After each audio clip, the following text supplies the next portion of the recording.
नमस्कार मित्रांनो, मी श्रीकांत पायगव्हाणे, मिशनचा पाच पाटील. आज आम्ही जालना जिल्ह्याच्या मासेगाव या गावामध्ये आलेलो आहे.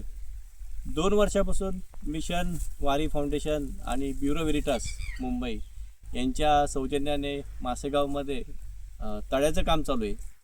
तर तुम्ही बघू शकतात की ह्या ठिकाणी साधारण एक 30-40 फूट रुंदीचा आणि एक 600 फूट लांबीचा आणि 30 फूट डेप्थचा एक तळ या लोकांनी केलेला आहे. आणि सगळं हे काम लोकसहभाग आणि वारी फाउंडेशन आणि ब्युरो व्हेरिटासच्या माध्यमातून झालेलं आहे. आपल्यासोबत मिशनचे आमचे इथले जालना जिल्ह्याचे पाच पाटील नारायण भाऊ देवकाते पण आहेत. भाऊंकडनं थोडक्यात ऐकून घेऊ. आणि ज्यांनी हे कामाची देखरेख केली आपले आनंदी भाऊ हे पण सोबत आहेत. तर दोघांकडनं आपण कामाचा डिटेल्स ऐकून घेऊयात. आताच श्रीकांत दादांनी सांगितलं तसं आपण हे काम बघतो आहोत. तर ह्या कामाची सुरुवात 2 वर्षापूर्वी म्हणजे हे 3ऱ्या वर्षाचं काम आहे. टप्प्याटप्प्याने लोकांनी जसजसा लोकसहभाग झाला तसं हे स्टोरेज वाढवलं. तर याच्यामध्ये साधारण 120 फूट अशा रुंदीचा हा जो खड्डाच म्हणता येईल तो केलेला आहे. आणि साधारण 12 ते 13 मीटर खोल अशा पद्धतीचं याची खोली केलेली आहे. आणि आपण बघतो की आज आपण मेच्या सुरुवातीला आहे, म्हणजे एप्रिल एंडिंगला आहोत, तरी इथं आपल्याला पाणी दिसतंय आणि त्याचं पाणी लिफ्ट करण्याचा पाईप पण तो दिसतोय तिथं. त्याचा अर्थ असा आहे की हे नुसतं पिण्याच्या पाण्याचंच नाही तर शेतीच्यासाठी सुद्धा पाणी हे उपलब्ध झालं आहे. आणि हे तर 3 वर्षाचं आहे. त्याच्यामध्ये साधारण एक 10-12 लाखाचा लोकसहभाग आणि त्याच्यापेक्षा जास्तीचं वारी फाउंडेशनने केलेली ही मदत आहे. याच्यातून हे सगळं काम उभं राहिलेलं आहे. आपण बघतोय की हे स्लूपनी पण आपण केलंय. म्हणजे गावातला शेतकरी इंजिनियर पण असतो याचं एक उदाहरण आहे. म्हणजे यांना कुणी शिकवलं नाही पण शेतकऱ्याच्या डोक्यात आलं की आपण उभा आहे ते आता डाऊनस्ट्रीम आहे. जनरली डाऊनस्ट्रीमला असा पर्क्युलेशन होत असतं आणि अपस्ट्रीमला त्याचं ते पर्क्युलेशन जर झालं तर ते अधिक काळ आपल्याला पाणी पुरतं.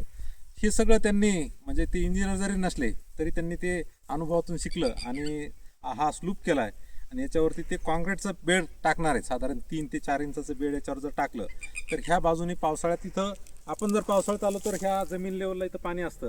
पण एक महिना 2 महिन्याच्या काळात हे सगळं पाणी झिरपून जातं. आणि हे होऊ नये, हे अधिक काळ टिकावं म्हणून असा एक कायमस्वरूपी उपाय आपण शेततळ्यामध्ये पन्नीचा जो प्रयोग करतो तशाच पद्धतीचा प्रयोग पण कॉन्क्रीट जो कायमस्वरूपी होईल, त्याला काही धोका नाही आणि एकच बाजू करायची म्हणजे तो नैसर्गिक पण होईल अशा पद्धतीची रचना इथं केलेली आहे.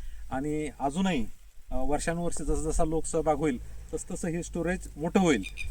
आपण बघतो की ह्या ठिकाणावरून साधारण 1-1 किलोमीटरच्या अंतरावर जेवढ्या काही विहिरी आहेत, साधारण एक 30-40 विहिरीला यावर्षी याचा फरक पडलेला आहे. म्हणजे दरवर्षी थोडा थोडा फरक वाढला. ज्या विहिरी डिसेंबर-जानेवारीमध्ये शेवट व्हायचा त्या विहिरी जानेवारीच्या फेब्रुवारीच्या मार्च आणि यावर्षी एप्रिल आणि पुढच्या वर्षीच्या काळात निश्चितच ही जे स्टोरेज वाढलेलं आहे यावर्षीचं, त्यामुळं साधारण हा मेसुद्धा पूर्ण करतील अशा पद्धतीची रचना झाली. अतिशय ड्राय आणि आवर्षण असा हा भाग आहे. आपण बघतोय खडकाची रचना, ह्या जमिनीची रचना पण अतिशय ड्राय आहे.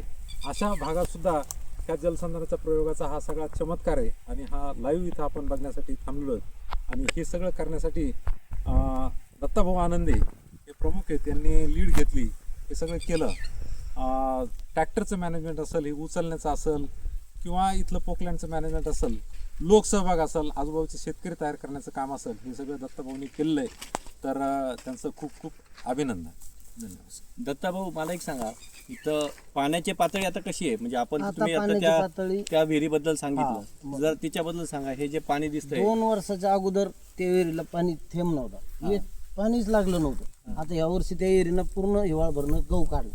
अच्छा. आणि इथून खालच्या कमी जास्त 80 ते 85 लोक शेतकरी आहेत पाठीमागे. आता सध्या एकाची विहीर 4 तास 5 तास चलत नाही असं नाही, सगळ्या विहिरी 4 तासाच्या पुढेच चालते. प्यायला बी पाणी राहत नाही इथून मागे इथं खाली.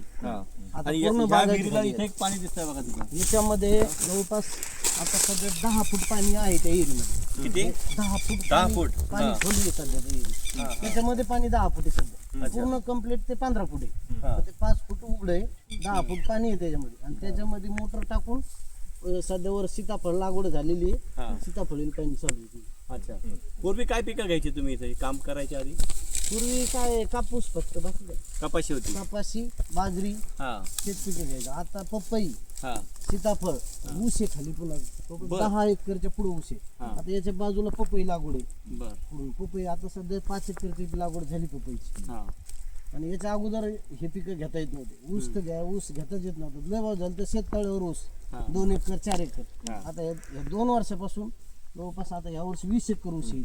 हम्म. 4-5 घंटे अशी मोकळी मोटर चालते स्प्रिंकलरला नाही, ठिबकला नाही, काही नाही, इतकं पाणी फरक पडलेलं आहे. हा. तुम्ही जे सांगितलं की याला आम्ही हे करतोय कॉन्क्रीटचा थर देऊन करतोय, ते कशासाठी करतोय तुम्ही? हे पाणी म्हणजे जास्त पर्क्युलेशन लवकर व्हायला लागलं हा किंवा पाहिजे ते टिकून राहत नाही. पर्क्युलेशन जास्त होतं. मग पर्क्युलेशन झाल्यामुळे पाणी कालावधी थांबायला पाहिजे पाण्याचा, त्या हिशोबाने. किंवा पर्क्युलेशन झालं तर त्या साईडला होत नाही, इकडंच चाललं जातं. मग इथं थांबल्यामुळं काही दिवस तिकडं जाईन आणि कमी पर्क्युलेशन होईल आणि जास्त काळ टिकून टिकेल राहील. पाणी. हा, त्यामुळं ही कॉन्क्रीट चालू केली. हे भाऊ कुठल्या सायंटिस्टची कुठल्या इंजिनियरची गरज नाही.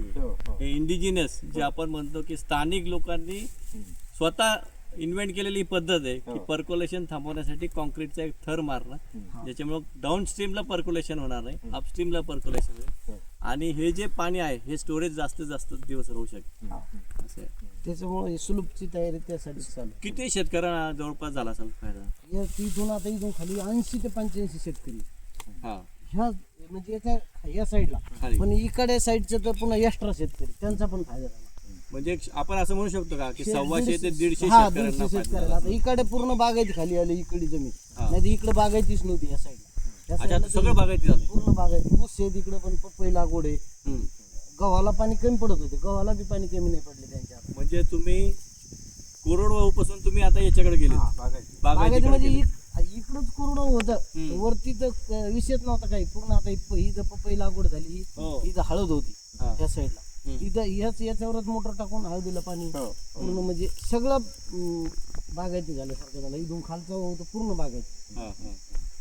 म्हणजे आता आपण असं- बघू शकतो की आता आम्ही जिथं उभा आहेत 42 ते 43 डिग्रीचं तापमान असेल आणि अशा तापमानात सुद्धा ही विहीर फक्त काठोकाठ भरलेली 5 फूट फक्त पाणी नसेल, पण ती जे पाझर आहे ती साधारण 3 फुटावरतीच पाझर आहे. हा, असं आहे. 3 फुटात. जर हे काम नसतं केलं तर आज हा परिसर आपल्याला म्हणजे आपण जे म्हणतो की वाळवंट झालेला असा वाळवंटासारखाच आहे. पण आता त्या वाळवंटाचं तुम्ही जंगलामध्ये रूपांतर करायचा खूप मोठा प्रयत्न केलेला आहे. त्याबद्दल दत्ताभाऊ तुमचं आणि तुमच्या सगळ्या गावकऱ्यांचं आमच्या सगळ्यांच्या पाच पाटील टीमच्या वतीने खूप खूप अभिनंदन. आणि काम छान केलेलं आहे आणि असंच हे काम केल्यामुळे काय आलं की इतरांना सुद्धा प्रेरणा मिळेल. आता असं आहे. तुम्हाला काय बोलायचं आहे कामाबद्दल? कामाबद्दल आता हे आनंद झालेला व्यक्त काय बोलायचं याच्यामध्ये. हां. आता यात काम भरपूर झाले, चांगल्या प्रमाणात झालेले. आम्हाला असं वाटतं की अजून पुढच्या वर्षी आम्हाला सहकार्य करा आणि पुन्हा याच्यात सहकार्य करू. म्हणजे सहकार्य इतकं सुलभचं जरी झालं तर हे कॉन्क्रीटचा खर्च आम्ही पुन्हा करू शकतो. आता अर्ध काम झालेलं आहे, तिथून पुढचं राहिलं अर्ध काम. पुढच्या वर्षी, मागच्या वर्षी सहकार्य केलं, या वर्षी बी केलंय. असं पुढच्या वर्षी थोडं सहकार्य झालं की आपलं कामच फायनल होऊन जातं. मागच्या वर्षी धन्यवाद. 300-350 तास